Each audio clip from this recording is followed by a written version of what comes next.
ಮೇಷರಾಶಿ ಮೇಷರಾಶಿಯ ಶುಭವಾರ, ಶುಭರತ್ನ, ಶುಭ ಸಂಖ್ಯೆ, ಶುಭ ದಿಕ್ಕು, ಶುಭ ವರ್ಣ ಹಾಗೂ ಬೀಜಾಕ್ಷರಿ ಮಂತ್ರವನ್ನು ತಿಳಿಯೋಣ. ನಮಸ್ಕಾರ ವೀಕ್ಷಕರೇ, ಈ ದಿನ ನಾವು ಮೇಷರಾಶಿಯ ಸಹಜ ವಿಚಾರಗಳನ್ನು ತಿಳಿಯೋಣ.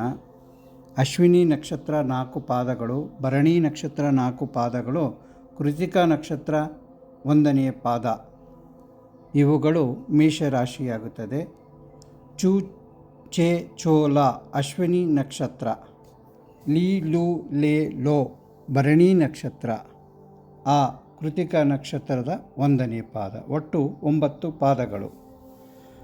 ಮೇಷರಾಶಿಯವರ ಸ್ವಭಾವ: ಈ ರಾಶಿಯವರು ಅಸನ್ಮುಖಿಗಳು, ಮಿತವಾಗಿ ಮಾತನಾಡುವವರು, ಶೀಘ್ರ ಕೋಪಿಷ್ಠರು, ಆತುರ ಗುಣದವರು, ಬುದ್ಧಿವಂತಿಕೆಯಿಂದ ಮಾತನಾಡುವವರು, ಚುರುಕು ಗುಣ, ಸದಾ ಪ್ರಯಾಣವನ್ನು ಇಚ್ಛಿಸುವವರು, ಪ್ರವಾಸ ಮತ್ತು ತಿರುಗಾಟಕ್ಕೆ ಸಂಬಂಧಿಸಿದ ವ್ಯವಹಾರವನ್ನು ಹೊಂದಿರುತ್ತಾರೆ. ಇವರು ಅನ್ಯರ ನಿರ್ದೇಶನದಲ್ಲಿ ಇರುವಂತಹ ಕೆಲಸವನ್ನು ತ್ಯಜಿಸುತ್ತಾರೆ.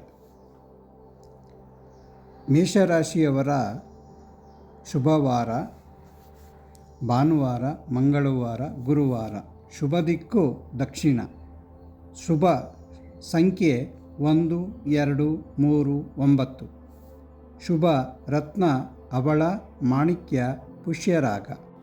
ಶುಭ ವರ್ಣ ಕೆಂಪು, ಹಳದಿ, ಕೇಸರಿ. ಮೇಷರಾಶಿಯ ಅಧಿಪತಿ ಮಂಗಳ ಅಥವಾ ಕುಜಗ್ರಹ. ಈ ಗ್ರಹ ನೀಚಸ್ಥಾನ ಸ್ಥಿತನಾಗಿದ್ದಲ್ಲಿ, ಬಲಹೀನನಿದ್ದರೆ, ಪಾಪಗ್ರಹ ಸಂಯೋಗದಲ್ಲಿ ಅಥವಾ ದೃಷ್ಟಿಯೊಳಗಾಗಿದ್ದಲ್ಲಿ, ಬಲಹೀನನಾಗಿದ್ದರೂ ಕೂಡ ಆರೋಗ್ಯದಲ್ಲಿ, ವ್ಯಕ್ತಿತ್ವದಲ್ಲಿ, ಶುಭಯೋಗಗಳಲ್ಲಿ ವರ್ಜಿತರಾಗಿರುತ್ತಾರೆ, ಅಂದರೆ ಕಳೆದುಕೊಂಡಿರುತ್ತಾರೆ. ಇದಕ್ಕೆ ಉಪಾಯ ಕುಜಗ್ರಹ ಶಾಂತಿ. ಸುಲಭವಾದ ಶಾಂತಿಯ ವಿಧಾನ: ಲಕ್ಷ್ಮೀ ನರಸಿಂಹಸ್ವಾಮಿ ದೇವಸ್ಥಾನ ಅಥವಾ ಸುಬ್ರಹ್ಮಣ್ಯ ಸ್ವಾಮಿ ದೇವಸ್ಥಾನದಲ್ಲಿ ದೇವರಿಗೆ ಬಳಕೆಯಾಗುವಂತಹ ತಾಮ್ರದ ವಸ್ತುಗಳನ್ನು ಕೊಡಬೇಕು.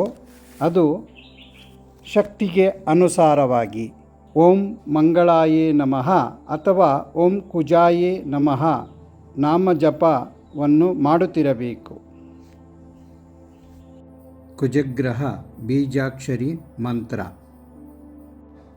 ಓಂ ಕ್ರಾಂ ಕ್ರೀಂ ಕ್ರೌಂ ಸಹ ಭೌಮಾಯೇ ನಮಃ.